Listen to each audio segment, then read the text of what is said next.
And to me, it got so drastic where I literally finally just like, cold turkey quit. I had to sell my house, everything, called my mom and be like, hey, can I move back with you? And that kind of thing. My mom's like, what happened to all this, Mr. Hollywood kind of success? And I was like, I'll figure things out. Yeah. And you just weren't happy? Yeah, I weren't happy. And I kind of went through a very dark phase also, like just in my life. But in general, I kind of was good for me because I realized, okay, like just at the end, kind of like what you said, just follow do what you love. Yeah. Don't do it because you have this idea of like, once I get to Hollywood and things. So like right now, what you guys are doing, even if it's just like, you and like, I don't know, 3 other friends, you go out there and just with the camera and you have no permits and no money for costumes, but you're just having fun, just do it. Because that's the thing. And then because you'll figure out ways of making money, and especially because of, technology now, especially internet, you can make money doing those, things, whether it's on YouTube or other platforms. Because, you might not make, like some people make, I never made that kind of money, but there's some people who make millions of dollars in that. Yeah. You might maybe you won't make as much, but you can still, although I've known some people on YouTube who make millions. But yeah, you can, like I said, if you're not doing this for the money, like I'm not saying you shouldn't charge for work, you should do it, but your primary, I guess, motive should be, what is it that I really love? Is it me being on set? Me being maybe in the editing room? Like, because I've also worked with some people who they realize, I don't like being on set. I don't like the long hours. Yeah. But I love being in front of the computer myself and just playing around and things. But I'm saying, just figure out what it is that, just experiment, try different things. Once you know this is what I really love doing, just follow that. Whether there's money or no money, just follow it, because the money eventually will come. But you're gonna have such a nicer life, I guess is what I'm saying. What's up, everybody? It's the Poorly Edited Podcast, the show where we put a spotlight on some of the most creative minds we can find, and we have a very special episode today. I'm Chandler Davis. I'm Josh. And we have JB Earl, Tom Antos, and who are I don't know. I was looking for the bus stop and I just wanted in here. Craig Friebolin. And we recently met you at a Route 22 meeting in Allentown, and you have a YouTube channel. You're a YouTuber. Do a lot of. I'm not a YouTuber. No. You're not a YouTuber. I do. You just do YouTube a lot, and are successful at it. But you are a filmmaker, primarily, and that's what most of your career has been. Yeah. But we were watching some of your videos, and they're amazing. And you get to play with a lot of very cool gear, and you do a lot of tutorials that I find very helpful. Craig's a huge fan of you, and he's been fangirling over you a lot. So I think there's no shortage of things to talk about today, and I'm excited to get to chat. All right. So me too. Yeah. So this whole time we've been chatting, you guys have been loitering in our studio for like 3 hours now, and unfortunately, that should have just been the podcast. I think so. Yeah. All of those conversations were very interesting. Now we're all tired, and now everyone's like kind of sick of it, and like now you have to go. Yeah, it's like okay. We didn't hit that. Craig, can you hit that play button? Wait, there you go. Well, it's gonna start the legal stuff first, but Craig said VHS. Nice, dude. Wow. You specifically talking to the mic? Hey, how's it going? Josh always does that. I always lean away from the mic when I talk. I'm just like, I don't want anyone to hear me. No, JB and Craig just said that they hadn't seen this movie all the way through, so we figured we'd play it and have it really overexposed and not visible in the shot during for the legal podcast. Reasons, of for course. legal reasons. Pulp Fiction is not playing in the background. It's not Pulp Fiction. Well, it was a toss-up because we wanted to play a movie that we thought had very good cinematography. It was a toss-up between this film and The Shining. But then you guys were talking about not seeing it, so I thought it'd be funny. So now it'll be behind my head and I won't see it again. Yeah, exactly. And you won't see it again. The whole time. You just watched the movie the whole time, honestly. So, Tom, you are a filmmaker, and you were a director of photography primarily, but you started doing special effects and CG work. So how did the skills that you learned doing special effects in CG like translate into the eye that you developed as a cinematographer? I mean, in many different ways, and I don't know whether they're good necessarily, but when you're doing animated films like I did at the beginning, or you're doing special effects, so anything pretty much where like is going to be a lot of post work. You got to really spend a lot of time in pre-production. So everything, and part of it is because like when you're working on animated films, especially, in real life, you just point the camera and everything's there. But in an animated film, you got to think of like, I want that piece of garbage here, or I want that little tree here. Everything has to be thought of. So because of that, everything is planned. So my attitude going into cinematography is that I plan everything, maybe sometimes too much.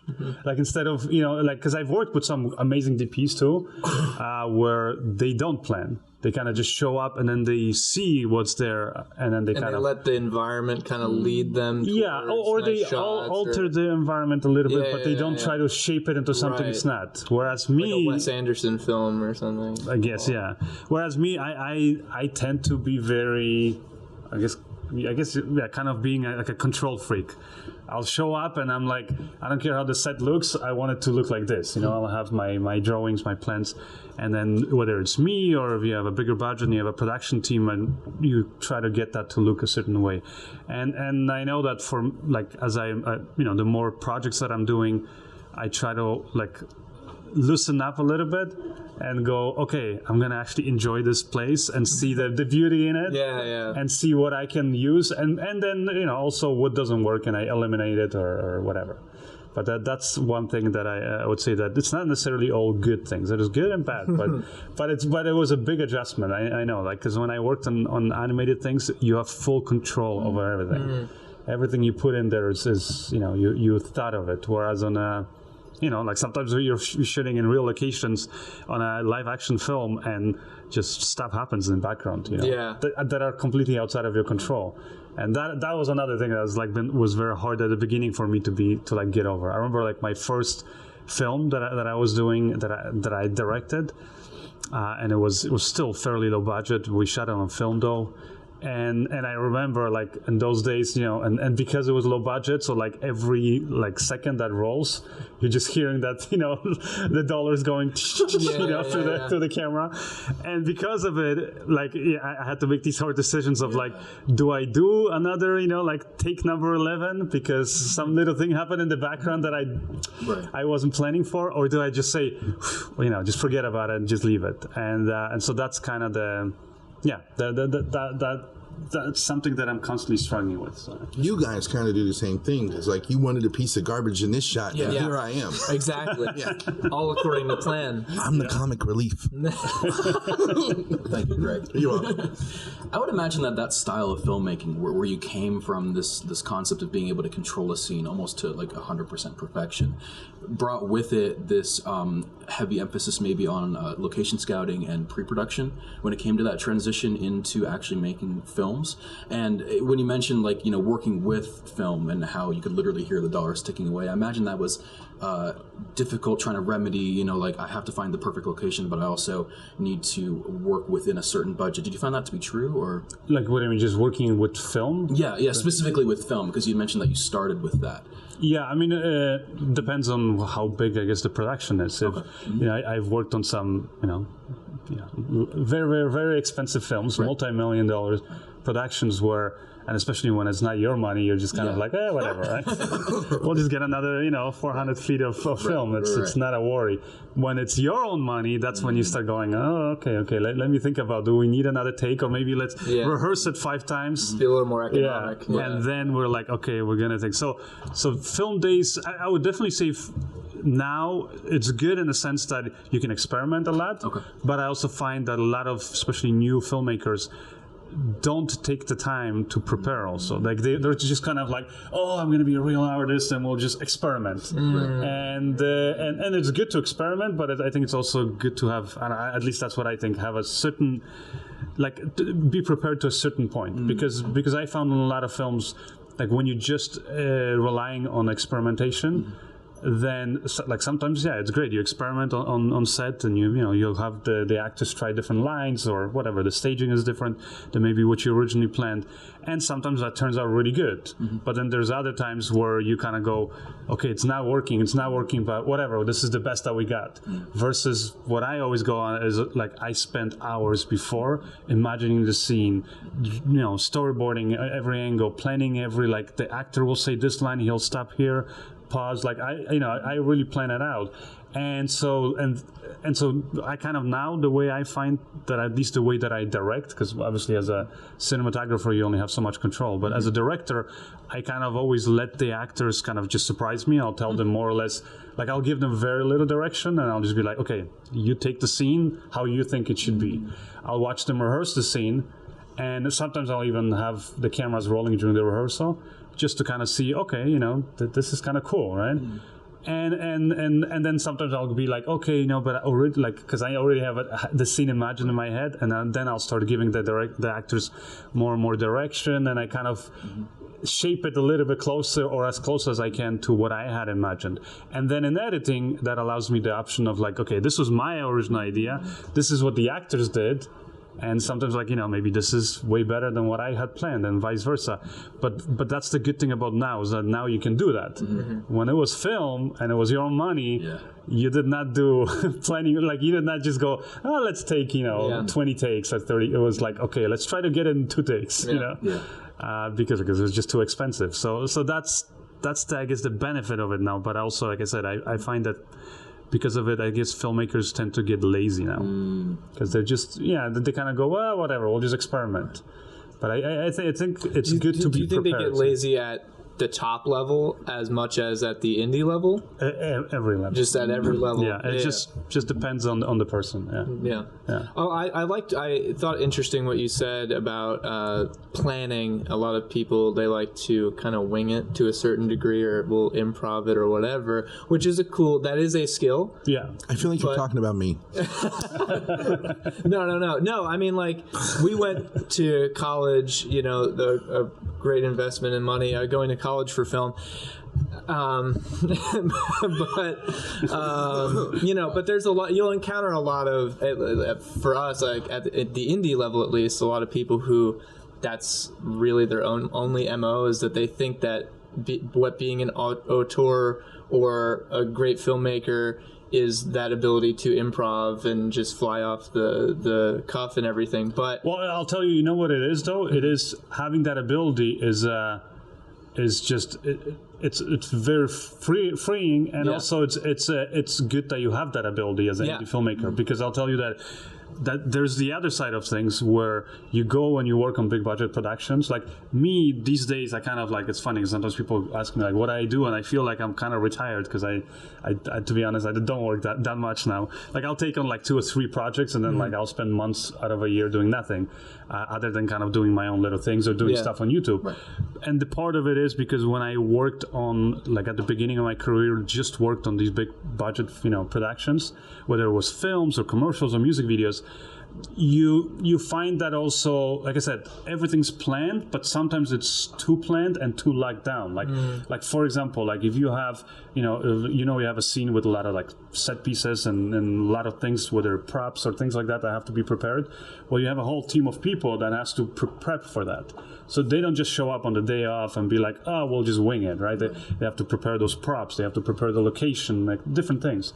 And then once all that work gets done, and then you show up on set and you go, you know what, I like this, but maybe let's try something else. Everybody just looks at you and like, no. Out of fear, but of not being able to execute. Sometimes it's because of money, like especially if it's like a really big effect scene or something, like I'm not saying that, like a visual effect, but physical effects that are like, like I said, like, I've done movies with stunts where, you have a whole cable, for example, like a car attached to cables, and it's, flying through the air and all that stuff. that takes hours and a lot of money to prepare. Yeah. So when you then show up and say, maybe we don't need the car jumping 6 feet in the air, that everybody looks at you like, what are you, fucking crazy? So in the 10 hours of preparation. Yeah. And also you're kind of stepping over people's toes, as in like there's people who are really good at what they do and they've put in a lot of work and they did some great things, even though now you're thinking about it and go, maybe it's not even necessary. But because all that work was put in there, and I've noticed that now, I guess with digital, especially on bigger end productions, that in a way is good, because then the producers and directors will sometimes be like, okay, I know maybe we don't need it, but don't tell anybody. We'll get this shot, we'll get how it was planned, and then afterwards let's just kind of say, whatever, let's just we're playing around, we experiment with this. The boom mic got in the shot. Or something like that, literally. Yeah. Like you pretend like, we were out of focus, you know what? Yeah. Shit, we can't get that shot again. But you know what, let's just simplify it. And people do that kind of stuff. Wow. Because it's thing. But also another thing is on big productions, and that's something that I really didn't like, and that was part of the reason why I'm like, I still sometimes work on bigger films, but like very rarely. And you didn't like the bureaucracy of it? Yeah. Because the bureaucracy sets it. Like as an example, like I just love doing stuff. Like I build I build a bolt, a wooden bolt with my hands, because when I had time off, I love to do like little renovations in my house. Like I love to do a lot of things. So I get interested in whether it's the technical aspect, building sets with everything. Like I just love doing a lot of different things.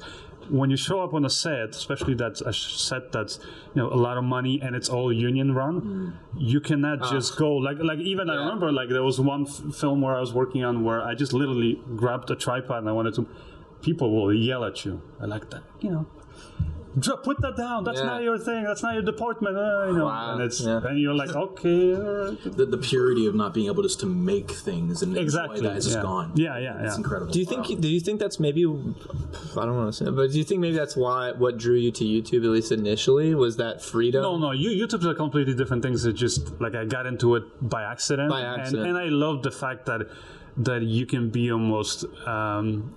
I guess it's more honest. I mean, one thing I love about in general about the internet is because people hide behind usernames. They can sometimes maybe tell you things in a very harsh way, but they'll tell you what they really think.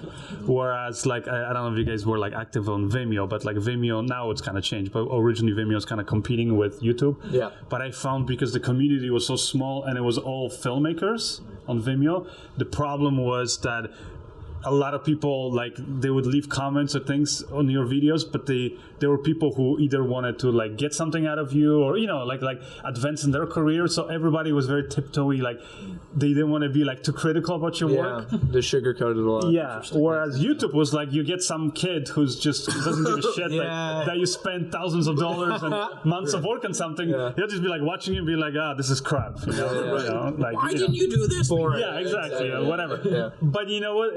Even though it is painful, I'll admit, like sometimes you put in a lot of work and you put something on YouTube and people trash it. But it's also good because it kind of wakes you up and makes you go kind of, okay, I made a mistake here, like you think. But you also got to know how to filter things. Because there's obviously people like I've met actually some really great people on YouTube who literally were like they wanted to become, I guess, like me. I'm in general not a confrontational, I guess, person. I don't get into fights, and even though I might get offended by somebody, I try to go like, okay, just cool it off, and then I'll talk to you another day.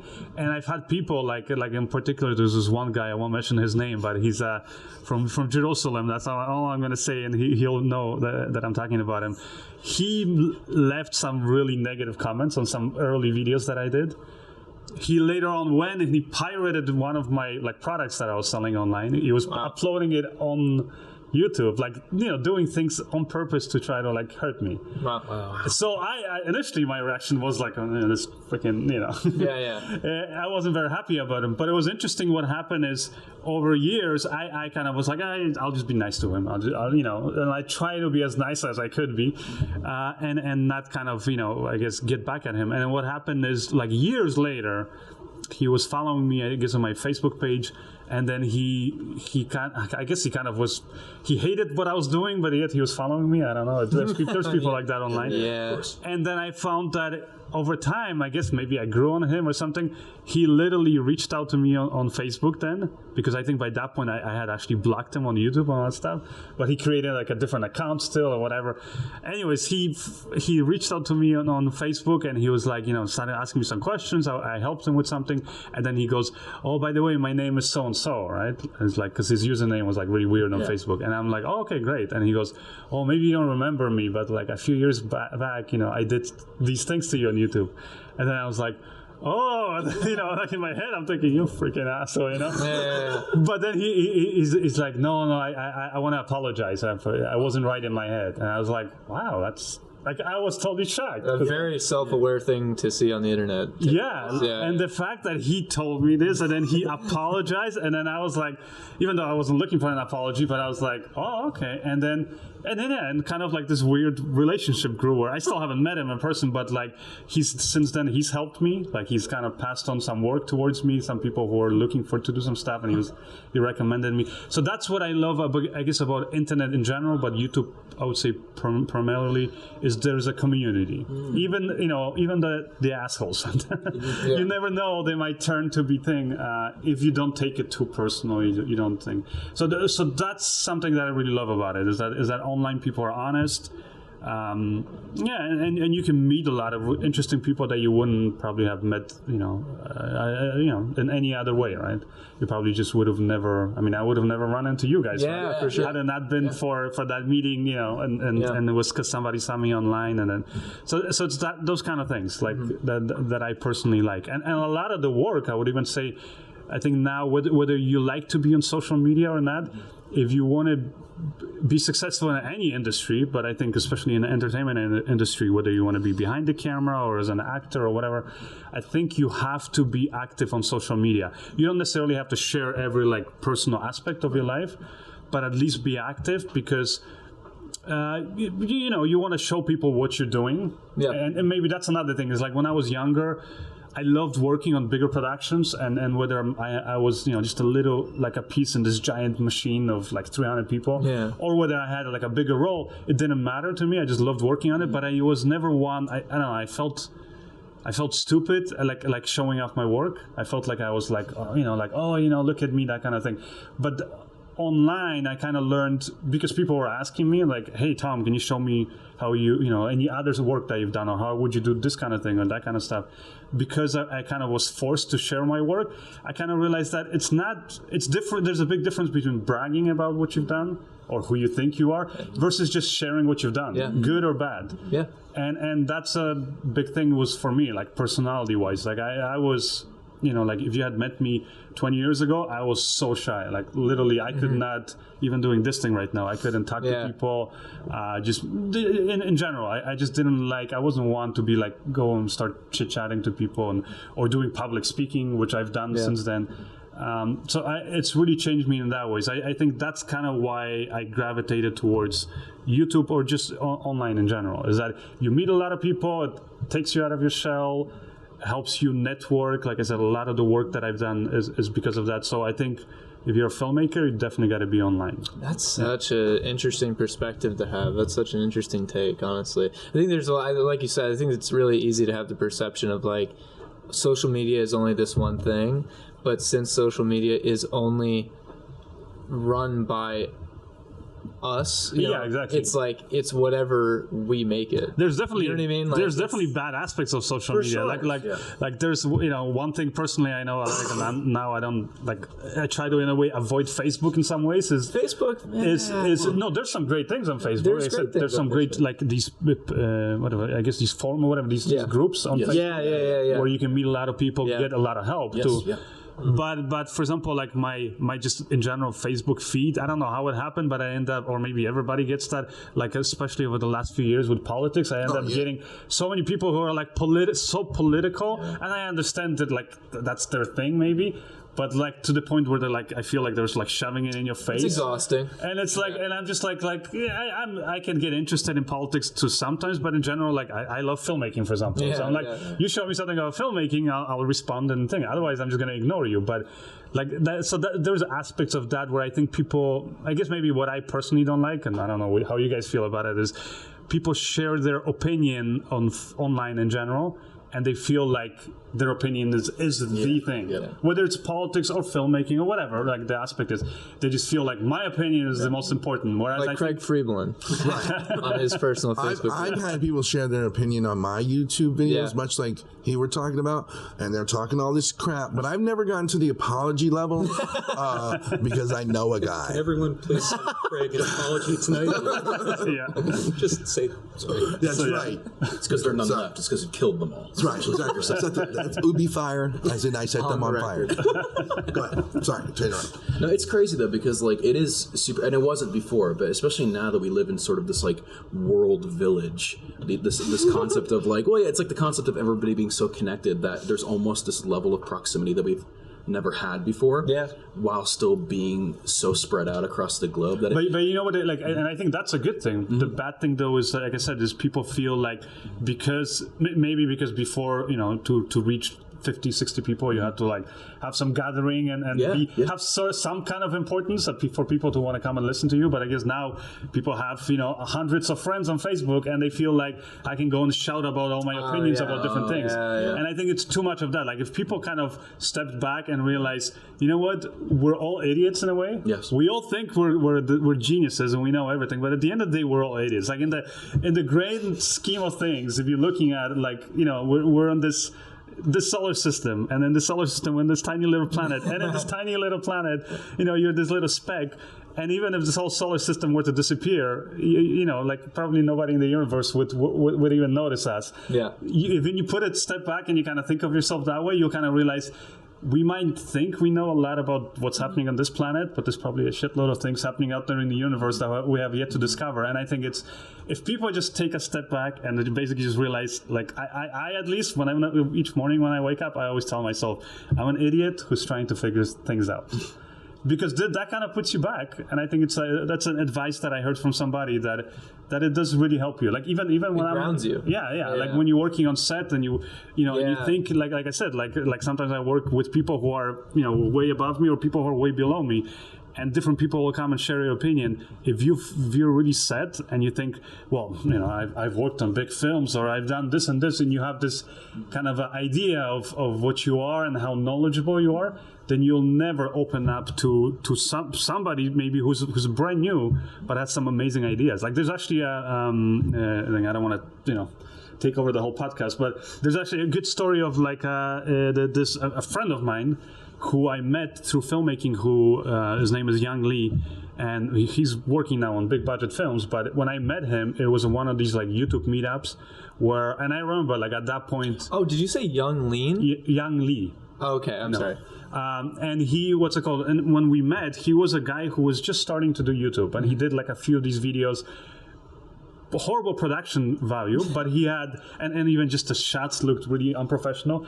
But he just did like a lot of martial arts and that kind of thing. Like these kind of fun little, he would stage these fights.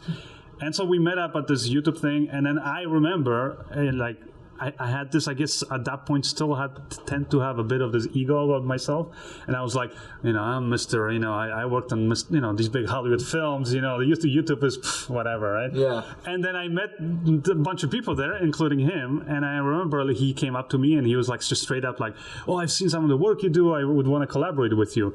And I just thought to myself, oh, I don't know, like, what, you know, like why would I want to work with you, kind of thing. Like you have this ego about yourself. But then he's like, he was just very straightforward. And he's like, so I know I have nothing to offer to you, but you know what? Like I do some cool stunts. Maybe if you need somebody in one of your videos, maybe we could do something. And then I thought, oh yeah, I could use him. Like literally, I thought I could like use this guy.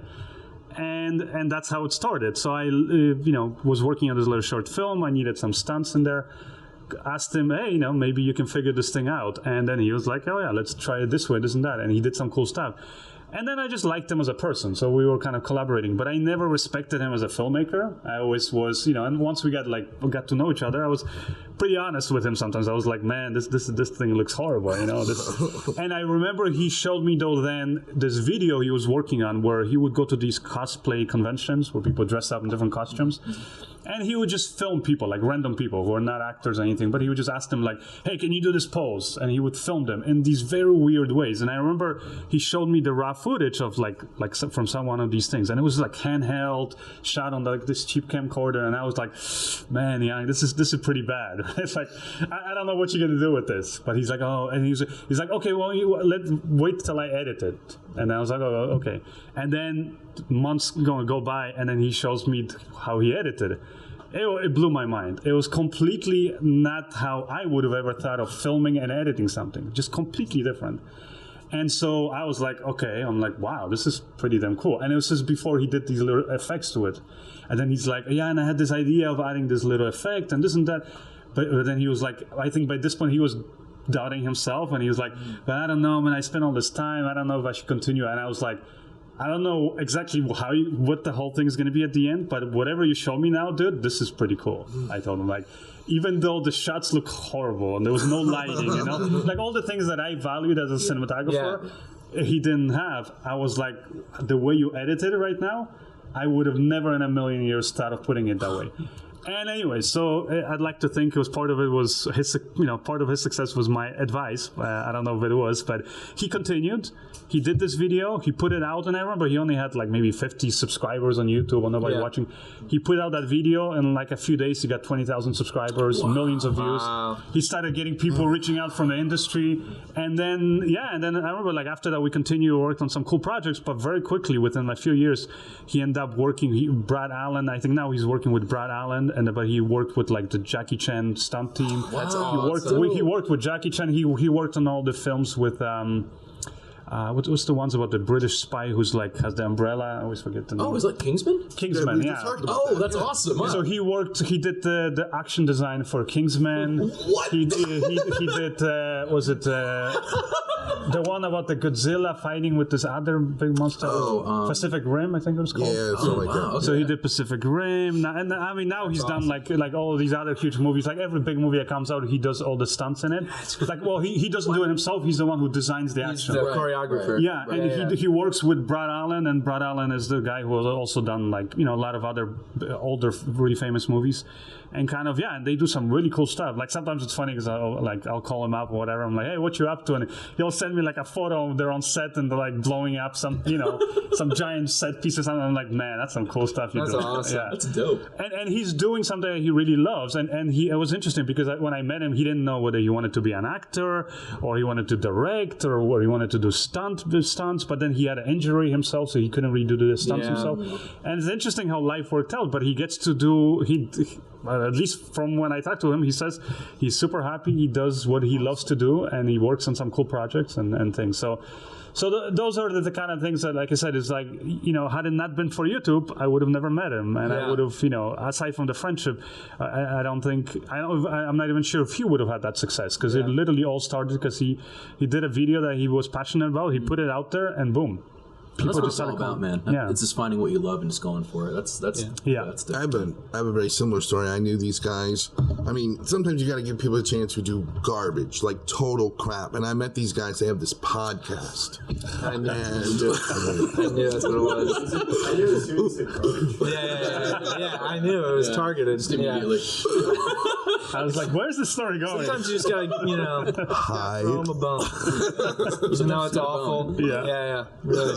So. Now, Tom, I think you have such a positive, like, self-aware perspective, like, with the work that you do and in relation to others that I think is refreshing, and a lot of people should listen very closely to, because it seems like it allows you to look at things through a lens, no pun intended, that is more objective and more true to, I think, the reality of a lot of things, which I'm sure helps you in your day-to-day and in the projects you work on creatively. And that's applicable not just for film and for what you pursue career-wise, but also just for life in general.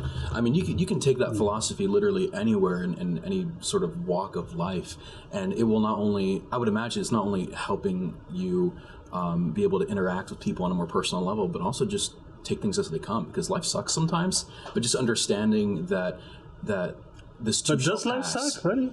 Well, like sometimes. Overall, I think it's great. I'm pretty addicted to Maybe feel like exactly in the people's heads, maybe. Yeah. I think life is pretty good, but it is, yeah. But you take things as they come, and like in the grand scheme of things, it's pretty awesome. Yeah. Do you guys have any questions for Tom? Please. Any at all? I just have a. Where do we start? Yeah. That's the moment Craig got edited out of the podcast. It's just gonna be keyed out. We're gonna go through the trouble. Your face is gonna be blurred out. Yeah. You asked a question. JB's got. I'm sure you have a million. I don't know. I don't remember. Where were we? We were talking about the little dolly, which looked cool, and we were talking about camera movement because of it, and about crew that you need to do the camera movement because of it, or you can just get a gimbal. You can get a gimbal, yeah. And no, the technology is definitely changing things a lot. It's in good ways, I would think. Although it can also, like I said, kind of make people lazy in some ways. But it definitely can. Yeah, I look at those things as different kinds of tools that you use for a reason. Like the difference between a shoulder mount, a handheld shot, gimbal, dolly, lockdown, anything like that. And it's like, what tool do you need to do to tell this part of the story? Yeah. Well, I mean, you guys, I don't know what you guess. I'm guessing everybody has different, slightly interests and different maybe goals. But what is it that you guys want to do? Like, are you interested in filmmaking in particular, or like you have goals? I think Josh, you mentioned that you'd want to eventually make a film, or I guess as a director, or write the story, or just. I'd want to be involved, I think, mainly with cinematography, so probably DP at some point. Okay.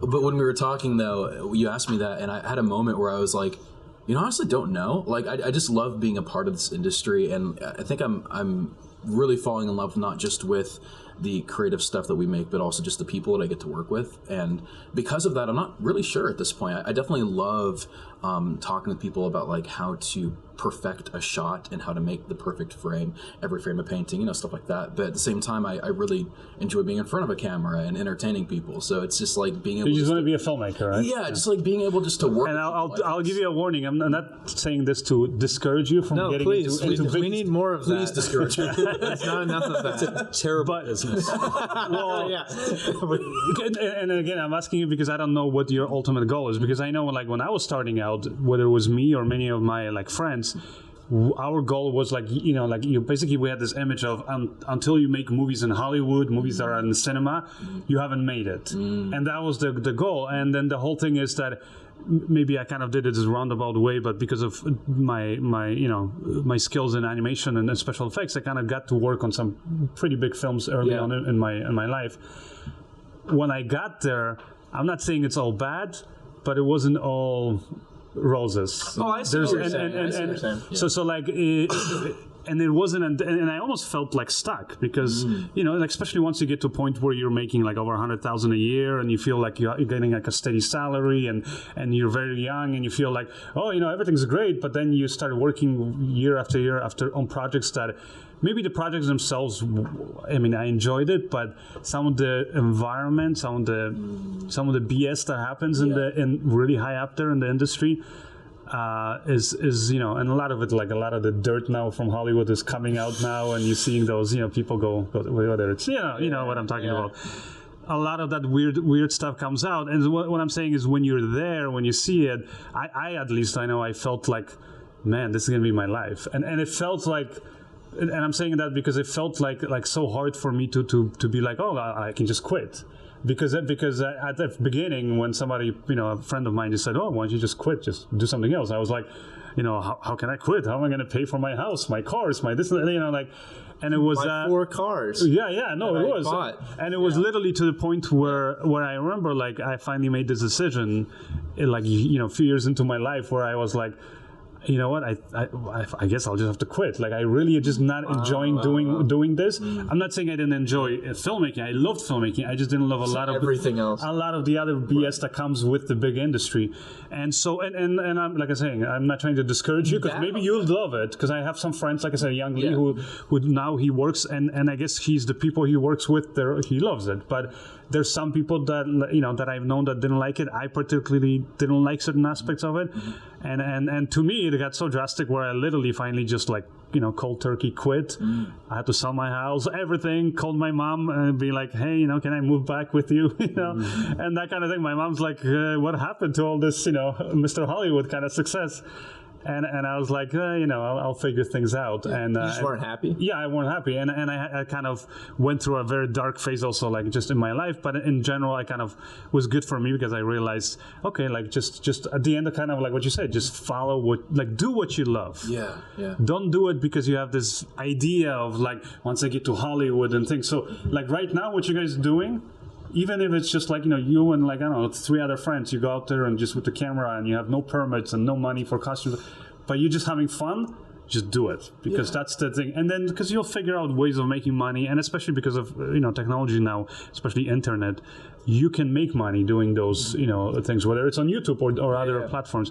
Because, you might not make, like some people make, I never made that kind of money, but there's some people who make millions of dollars in that. Yeah. You might maybe you won't make as much, but you can still, although I've known some people on YouTube who make millions. But yeah, you can, like I said, if you're not doing this for the money, like I'm not saying you shouldn't charge for work, you should do it, but your primary, I guess, motive should be, what is it that I really love?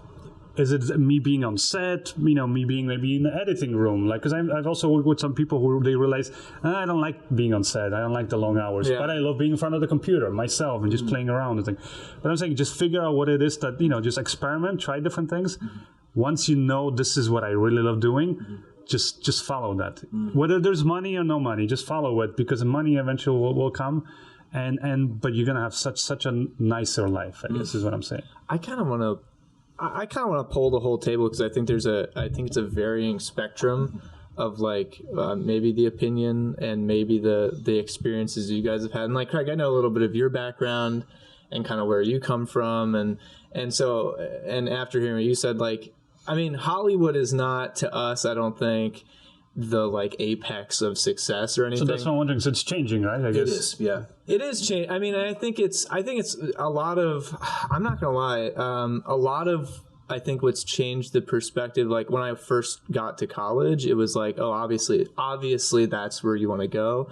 But after being here, starting a small group here and trying to do stuff, and then meeting other people here who are doing the same things, and it looks a little different from what you would think immediately would be like the successful thing, but are just having a good time doing it. And they're all just good people that are just kind and all want to help each other and are all only concerned with making the best things possible. And like everybody is just so nice to be around. You kind of go, lately, like we were struggling with, why do we want to go somewhere so bad that we already know from who we've talked to and what we do know already is not like that? So what is the point of trying so hard to break into that world that's so much more negative and venomous, So I don't like, I don't know if you guys have gone through like similar times that you've wondered what success really means to you in that sense in relation to this field. It's like, are you there just because you're happy? Like, is it a little bit about the money too? Where did you arrive? Or even if you're still wondering, you know what I mean? Because it seems like you definitely decided at a certain point where you were like, this is not the move, and I would be much happier just, exactly. Right. But for you as an individual.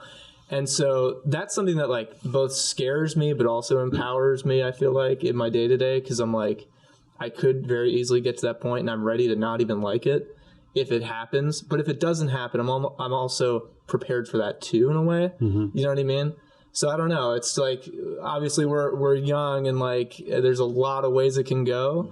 But I don't know if you guys like have any outstanding opinions. I had a moment just like Tom's. Mm-hmm. I was doing really well. I was making a lot of money, but I just wasn't happy. And I knew I had to quit stripping. Fucking A, man.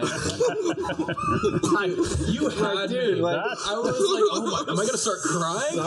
Oh no. Oh wait, that wasn't right. No. But you know my story. I was on another podcast, watched that one to get caught up, but I had to, at one point I quit the music business. I was doing very well in music and left. Partially because Tupac died, but that's another. You gotta watch the Not even podcast. a joke, which sounds like it's part of a bit, but it isn't. So I got out of music because I was miserable. I was losing money. It was hard, and I wasn't having fun anymore. Are you having fun now? Today. Do you know how many coronavirus jokes there are? That's insensitive. So, but would you say that you found more fulfillment now doing what you're doing with like UbiFire and the work that you're doing? Well, I mean, now it's mine. Like, this is my business, my thing. I'm the boss, and I can sleep it. I can't sleep in.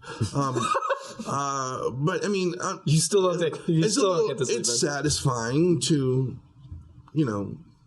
make your own money in your own way. It took my whole life to get here through various avenues. I mean, would I like to be a lot farther? Yes. Would I like to wake up every day and feel completely But when you say stable? farther, in what way? Yeah, what do you define? A little more financially secure. I have too many eggs in one basket here and this, that, and everything. So if I just felt a little more stable financially, and had a little bit more time to me, because I am just working constantly. Mm-hmm. So give me a little bit more time and a little bit more money, some time to do my own thing that I want to do, and make sure that I'm set. I'm fine. I don't need a mansion. I would like a mansion. I don't need one, but that, just to not have to worry. Yeah. And I'm in a better place. Like, there was a time when I worried how I was going to pay my bills. All right, now I know how to pay my bills, but I worry, am I going to be able to continue to pay my bills? So. And that's a bit of it seems like it's a bit of the nature of the field also, unfortunately. And this is kind of the beast. Any kind of work that you do. Yeah. Maybe some people get a false sense of like security because they work for a big company and they're getting those paychecks, but all of a sudden, exactly. And then it's like, that's true. No, that is true. That's it actually, just looks different. Yeah, exactly. That is my history, though. I did work for big companies, and about every 3 years, I get laid off. Yeah. Wow.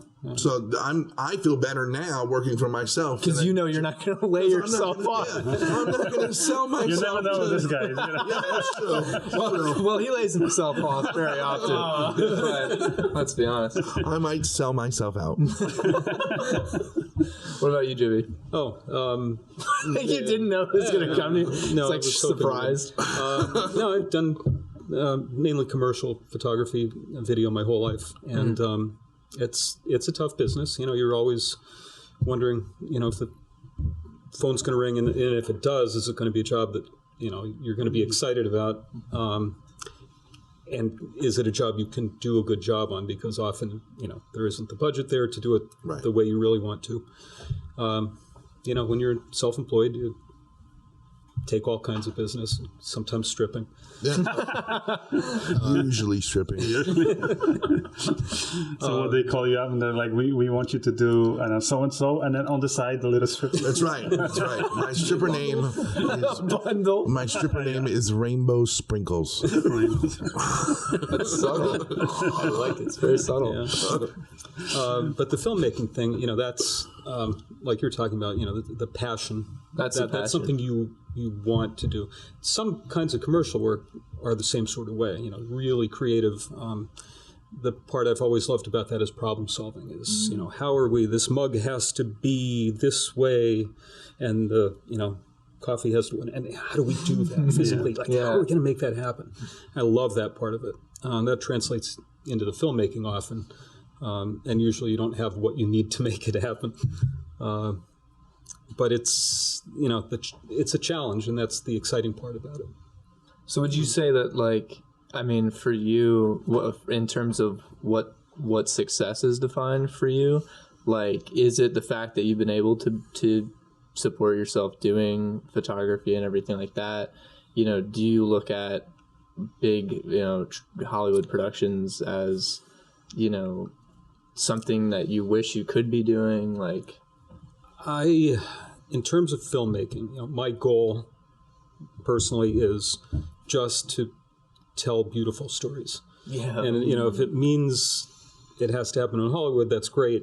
That's not really been an explicit goal of mine because, as we were talking about earlier, some independent films, some very small, low-budget films are just amazing pieces of storytelling and beautiful things, which is actually realistically why I got into the camera business a long time ago, is just the beautiful shot, that light falling a certain way, that composition. That's the reason I went into it, the only reason. And now, in filmmaking, it's how to use that to tell the story, a beautiful story.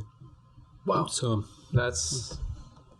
I got into it for bitches and money. God damn it. But wait, in a real, here you go. I will give you a real thing, right? So this is the way I look at this. This is the way I look at it. So when you're young, let's say you want to be a rock star, right? And you have your band and you just want to be a rock star. And you know what a rock star, real legit.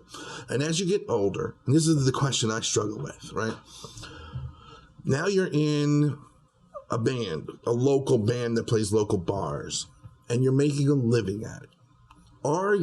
Did you damper your dream, or did age make you okay with this? This is the thing where I'm at, where I struggle with. Did I want to be Steven Spielberg?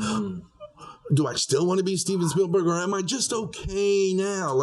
Because I'm not going to be, did I just accept it? And that was kind of my second part of it. My dream's dead, is what I'm saying. Because I don't want to ask that, because it sounds like it's an affront, but I don't mean it. I wouldn't mean it that way, because it's genuinely sometimes I also am I don't know for sure if it's settling, or if I would tell someone what I actually want now, if they would think I'm settling. If I go tell my family, no, I'm okay with just being here and chilling and making movies here, would they think I copped out of you know what I mean? And no, I get it. You know what I mean? Because when I look at my girlfriend, she's settling, right?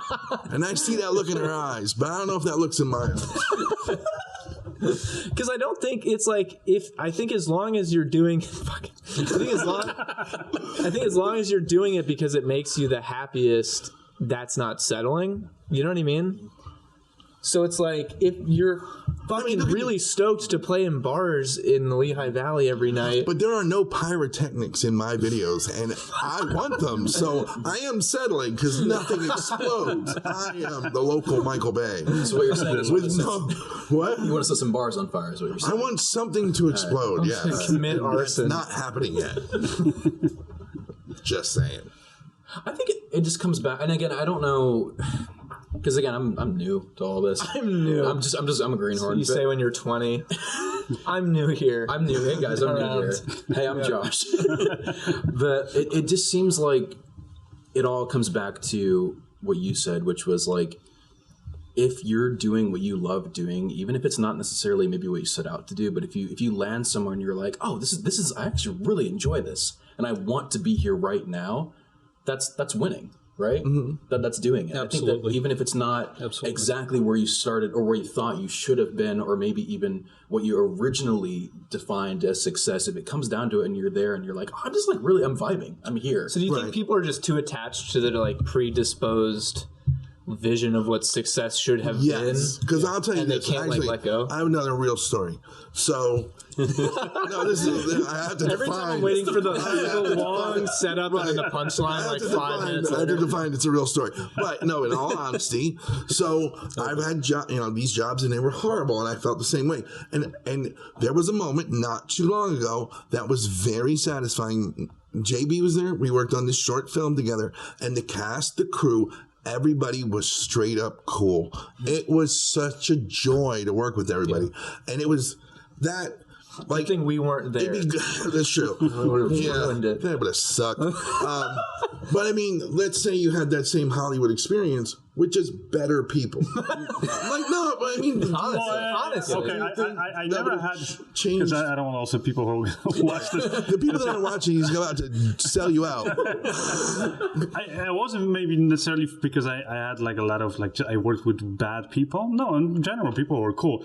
It was just that there was a lot of cool people who got stuck in this big cog, this machinery, and they were doing things like I said, like sometimes you feel like, oh, let me just grab the tripod and experiment. And they're like, no, you can't, Right. And So everybody feels like so and you're like, oh, okay, and so that wasn't the thing that I really didn't like. Plus, there was some, maybe I shouldn't say horrible people, but just people, not so much people that I worked with, but just weird things going on behind the scenes of Hollywood. I would assume before that with animation, there's a lot of monotony and. Right. Oh yeah, and that was one thing. For example, for me, a big thing I guess that got me into filmmaking was I watched Lion King because when I. All right. Yeah. You liked it? Yeah, I love Lion King. No, I'm not a fan of the new one though. No. I think it's just, I watched Lion King all the time as a kid. Yeah. Oh, okay. Yeah. So for me, I remember partly because of I grew up in a communist country. We had literally 2 channels, and the only cartoons we got was these horrible Russian ones. Yeah. And so I even as a kid I didn't watch cartoons, and I remember I lived in Canada at the time. I saw, I didn't even know what it was, but I saw a poster for Lion King, and I think I heard the songs. So I was like, oh, it's a movie, right? I'm like, oh, let me go see it. I thought it was a movie about some lion or something. Go to see it, and I'm like, holy shit, it's animated? But I'm it felt so 3D and felt the music, everything. And then I was crying, but when the father dies, all that stuff, and I was just totally wow, you can do that with drawings, And I used to be always good as when I was drawing, so that's kind of how I got into filmmaking, and I had this idea of this is gonna be so amazing once I I actually get to Hollywood and I get to make these big animated films and all that stuff. And it was fun when I was really getting into it and learning and kind of you were saying, you have this shot you try to get, but you don't know how to. So the problem solving aspect of it was really cool. But once I got into it, and the first 2 feature films that I worked on, it was exciting, but eventually got to a point where it was just another job. What I mean by that is there was sometimes cool, I remember one animated film I worked on, I actually got to meet one of the directors from Lion King because he was the director. Oh, that's awesome. So you meet people that you aspired or inspired your work. And so that was cool, but I remember it became this job where it was long hours. And when deadlines, when you're doing effects or animated films, there's always long deadlines. So you have the deadline for the first we need to deliver the first 20 minutes of the film, and everybody's rushing and stuff. So during that time for maybe a month, you pretty much don't have no personal life. You're just sometimes I would be because it took me an hour to commute to get back home. I was I'll just set up a bed underneath my desk. I'll sleep there. I'm gonna just wake up and let me just because I just don't feel like driving back home, and then I have to be back here. You know what I mean, right? But I didn't mind doing that when I was maybe I had more energy when I was younger, but also when I was excited about the process. But when it got to a point where I figured out everything about animation, and there was nothing new, no problem solving. It was just me doing we have to animate another scene, another 10 seconds, another thing. And it was just I knew it was repetitive. Almost felt like a factory. Mm-hmm. That's when I was and then you start noticing some of the BS and some of the little weird things happening behind the scenes. And then you're why am I doing this now? I used to be excited to do animation, and now I'm not excited anymore. So that's when sitting behind the computer or doing it, I was just I don't want to do this anymore. And then I kind of switched to doing live action films because I got to do special effects on live action films. And being on set, I found that on set, I guess because it's real world is a lot less predictable.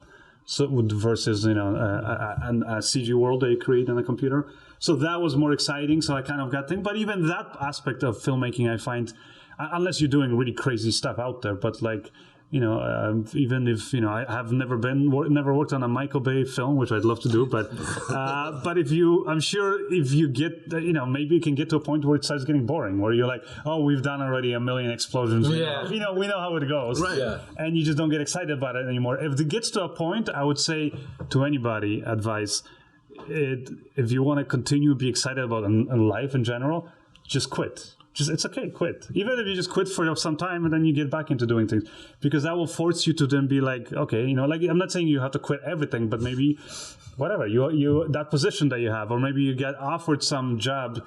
And you kind of like, I remember I did these commercials for, I think it was Tabasco. Like, well, there was once I quit doing animation, then I had my production company, and I was like, oh, it's gonna be amazing. I have my production company, and then it got to a point where, again, after a few years, I was just doing like a machinery, producing commercials and music videos mainly, and I wasn't excited about it. And I did this commercial for Tabasco, and it was like this job that I just dreadful, and it just, oh my god, and the people I worked with were the nicest, and they were like, oh, Tom, we want to make more changes. Like, how much more money? So they were giving me money, and it wasn't about the money. It was just got to a point where I was like, I don't want to sit and do this anymore. Like, I literally, at first I was like, oh, you'll pay me another $5,000? Oh, okay, yeah, let's sit and change the edit. But it got to a point where I'm like, I don't want to edit this anymore. Like, it got to the point where, exactly. No matter how much money they were going to give you, I physically can't stomach. Yeah. And I remember I went and I told the producer, I'm like, it's not about you. You're a really nice guy. It's not about the money. Like, you guys are paying good money. I just really don't want to do this anymore. And he's like, well, what do you mean? I'm like, it's just, I don't want to. Like, find somebody else. In like the corporate world, that's all they do is they just throw money and throw money. They think that should solve it. And when it doesn't, they're like, I don't understand. There's nothing wrong with money, right? Yeah, the money is good, right? You can do, it opens up a lot of opportunities. But the problem is, I guess, when we personally just do things for the money, and we go even though we're not happy, but we're like, oh, because it's more money, okay, I'll do it.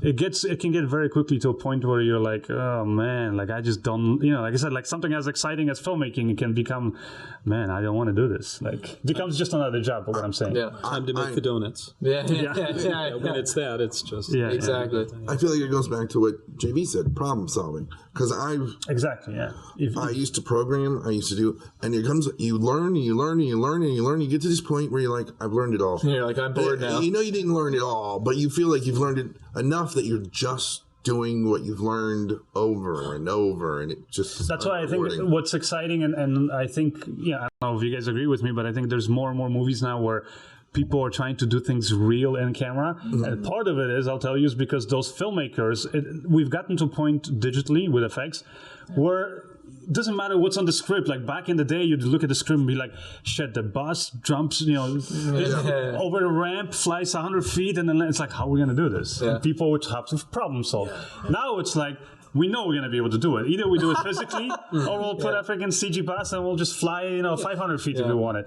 It's not difficult to do things in cinema anymore if you have the money, is what I'm saying. And that's the part of the reason why I enjoy doing this indie stuff now a lot. Like, I'll go and I'll work with these indie filmmakers who I'm just like, it's going to be interesting to see, because I know on a big budget they would just probably do it all CG. Yeah. But in an indie film, like, they don't know, how the hell do we do this? And you have to find different other creative ways of thing. And as long as you enjoy that process of like problem solving, I always tell people that, like, when they stress out, it's like, there's no problems in filmmaking, there's just a lack of solutions. Because if you look at it that way, then it's very quickly you go, oh, there's a solution, I just haven't found it yet. Right. And you have fun finding those solutions. Then it's like you said, like, I love then figuring out how we're gonna get that shot, how we're gonna think. And that's why I think in big budget films now you see these directors who've like done these amazing films, but now they're like, like, let's do it all as one long take, or let's do it as whatever, like, or let's do like there was a new movie now, I forgot where like everything they said they wanted to do is for real, like real actors and real set pieces, but they don't want it to have like CG stuff, like, they could do crowds and stuff as a CG, but they were like, no, let's do it for real. And it's just coordinating all of that stuff, and you know what I mean, right? It's interesting that it's gotten to a point where like part of the draw is limiting yourself deliberately because the possibilities are endless and there are no limitations. That you're now setting limitations as a draw of the movie. Like, that's interesting. Amount of boredom and the fact that they're just wanting to make it fun. Yeah. Because otherwise it becomes just like another job at an office. Like, you're making a film, but it's if you have millions of dollars, it's not a problem. I remember I was working on a film one time, and they looked at this script and they were like, shit, how are we going to get all these snakes on this plane? How are we gonna get all these sharks in this tornado? On that amazing reference. Fine films, yes. Yes. With a deep moral message. In Right. Yes. Like an episode of Family Matters. Yeah. But I'll tell you, I've worked on some films that were like horrible, like in terms of if you thought of like the final message of the film, whatever. And, like there was no message. It was just like slapstick, whatever. But it was like some of the best projects because again, these are films that maybe I'm not proud to show to people, but it was super fun making them. Like and I think that's what eventually it comes down to is I know like. For a lot of filmmakers, I think eventually you get to a point where, there's a part of you where you want to, like, you feel like you want to tell a story or pass on a certain message to other people. But also, I think part of it is you just want to have fun, like, do cool stuff, do cool shit, And it's just, I have a question. What Tom Antos project film would you want people to see? Like if you were going to plug the thing you want that you worked on that you think no one that it hasn't gotten enough attention, what do you want the world to see? Wow, Craig, you're hired. Lab 213. I don't know. It's a hard question. Say Bait. That was a good movie. Yeah, it's funny that you know that film. Jamie Foxx Bait is one of my favorite movies, and he worked on it. And it's personal favorite. Not a lot of people know that movie. Love it. It was my first big live action film experience, and it was a great experience. And now that like for me, I guess it has a personal thing because I was there, and so when I watch it, I remember those fun moments in the film. But it is, I think, a fun film. There's a lot of films like that just don't get the audience, unfortunately. Yeah. Is that really going to be your answer, Bait? I think so, yeah. Really? It's like this a loaded question. Make I don't want to influence, but didn't you make your own? He paid me before. I'm like, Jamie Foxx called me, gave me $10. I gave him 8. Didn't you make your own short film that like you paid for to make? Yeah, but you know what? I've done a lot of short films. It was a great movie. I've done a lot of like stuff that I've directed, but that was also like usually on a lower budget and that kind of thing. So I'm not gonna pretend like it's the best cinema out there in the world or whatever. Okay. There's cool things that I'm proud of, but whatever, No. Bait, I think doesn't matter whether you're a filmmaker or not. I think you can just enjoy it. It's an entertaining film. It's an entertaining movie. Yeah. And has lots of good aspects. Like acting and writing and just story and plot and everything. It's just a good film, yeah. There you go. This episode of the podcast is sponsored by Bait. Jamie Foxx. The podcast is baited by Bait. Or according to him, Jamie Foxx. That's right. Jamie Foxx paid $10 really well spent. From his SP money. Well, thank you guys so much for coming. We appreciate Honestly, it. Yeah, this is not planned really, but fantastic. I hope you guys enjoyed it. I thought it was a very stimulating conversation that got very deep, but not intended to. Craig was like, I'm sure we'll talk about gear or something. It's like, how about existential crises in your career, man? Like, let's try that. Take a look at this. Okay, we have to squeeze in some gear. Yeah, squeeze in the gear. Is gone. The new Weeble S from Zion. This is sponsored. Who's now the This isn't part of it. Hold on, this isn't part of it. They're gonna be like, where'd that knob come from? Uh-oh. Unsponsored. Okay. There you go. Sorry to interrupt your closing. No, that was fantastic. No, thank you guys all so much for coming out and talking. And I think it was a very insightful episode that I think a lot of people, I think at our stage where we're at even at your stage where you guys are at, no matter where you're at, very important to listen to and to think about. You know what I mean? So thank you guys so much. Really, You're welcome. Thank you. Yeah. So this has been the Poorly Edited Podcast. We're signing out. Thank you for watching and listening, and we'll see you on the next one. Awesome. Just enough time for me to get to my stripper job.